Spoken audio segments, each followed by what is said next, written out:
Students of CBSE board class 10th and class 12 बच्चों, आज आपके लिए मैं बहुत ही इंपॉर्टेंट वीडियो लेके आई हूँ। हर बच्चे के लिए जानना जरूरी है कि आप एग्जाम को किस तरीके से लें ताकि आप अच्छे से अच्छा स्कोर कर सके। देखो, सीबीएसई ने अपना सैंपल पेपर तो रिलीज कर ही दिया था, बट सीबीएसई का क्या कहना आप जरा स्क्रीन पे देखिए कि हर सब्जेक्ट का बहुत बराबर बराबर महत्व है, क्योंकि परसेंटेज तो आपके सारे सब्जेक्ट के मिलकर के आएंगे ना। जैसे कई बच्चे किसी सब्जेक्ट को इजीली ले लेते हैं, अरे चलो ये तो हिंदी है, ये तो इंग्लिश है, ये तो हो जाएगा। किसी भी सब्जेक्ट को लाइटली मत लीजिए। हर सब्जेक्ट में अच्छा स्कोर करने का सर्टेन क्राइटेरिया होता है और हम उस क्राइटेरिया को फॉलो करके ही अच्छा स्कोर कर सकते हैं। So you have to know कि एग्जैक्टली क्या क्राइटेरिया होते हैं, जो सीबीएसई खुद बच्चों को बता रहा है ना बच्चों। आपको एग्जामिनेशन हॉल से जाने से पहले या जाने के बाद किन किन बातों का ख्याल रखना है उसको हम डिस्कस करते हैं। देखो, हमारा बायोलॉजिकल साइकिल बड़ा इंपॉर्टेंट होता है। अगर बच्चे रात को जगते हैं ना तो उन्हें दिन को नींद आती है, और आपका एग्जाम दिन को होता है, तो इसीलिए आप रात में जग जग के तैयारी ना करें, दिन में पढ़ाई करो। सो आपको नींद पूरी लेनी पड़ेगी। एटलीस्ट जिस दिन आपको एग्जाम है ना, उससे एक रात पहले भरपूर सो, अच्छे से सो, स्ट्रेस फ्री हो जाओ, कूल हो जाओ। पढ़ाई के बीच में थोड़े थोड़े म्यूजिक के गैप्स लो, ओवर स्टडी मत करो।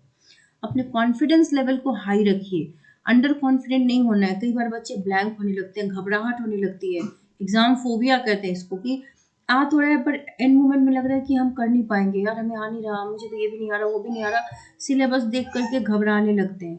वो नहीं करना है। बी कॉन्फिडेंट, आपको जो आ रहा है उस पर विश्वास रखिए, जो होना होगा होगा, क्या हो सकता है।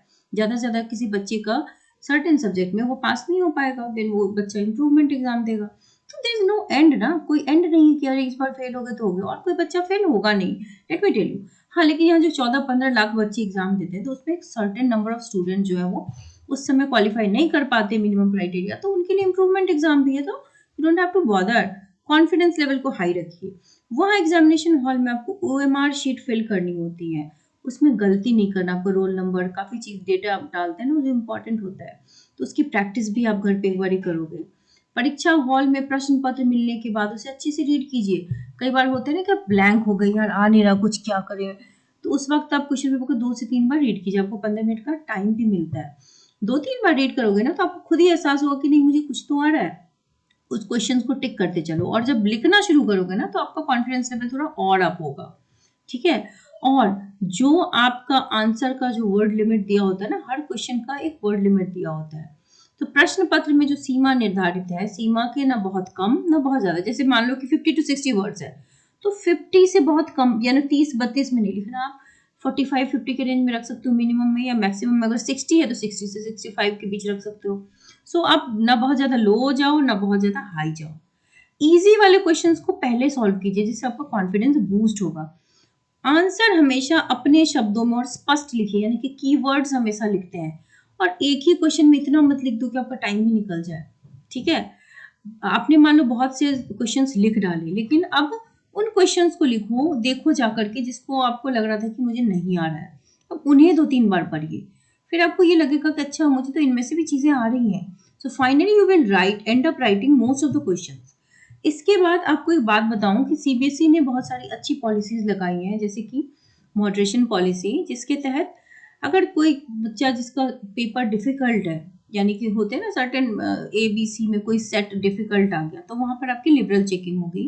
कोविड के बाद का पहला बैच है, इस कारण भी लिबरल चेकिंग होगी।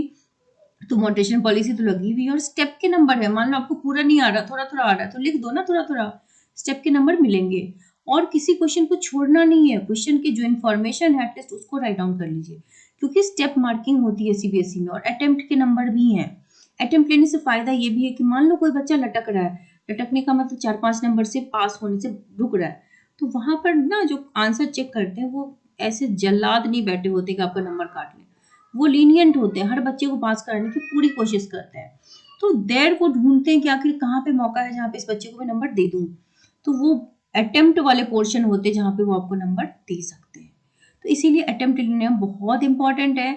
आई बिलीव हर बच्चा पास होगा। एग्जाम के जो क्वेश्चन पेपर आ रहे हैं दे आर वेरी इजी। आप देख सकते हो, हिंदी का पेपर आया है, बहुत ईजी आया है।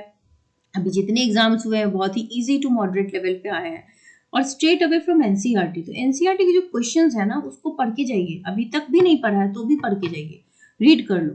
कुछ तो लिख दो, लोग दोगे। पीवाईक्यूज, अगर टाइम बचे तो पीवाईक्यूज भी 5 ईयर का देख लो, उसके अलावा एग्जाम्पलर्स देख लो। इतना करोगे तो आप पास क्या बहुत अच्छा स्कोर कर सकते हो, राइट। सो अपने कॉन्फिडेंस को बूस्ट अप करो और एग्जाम देने के लिए रेडी हो जाओ।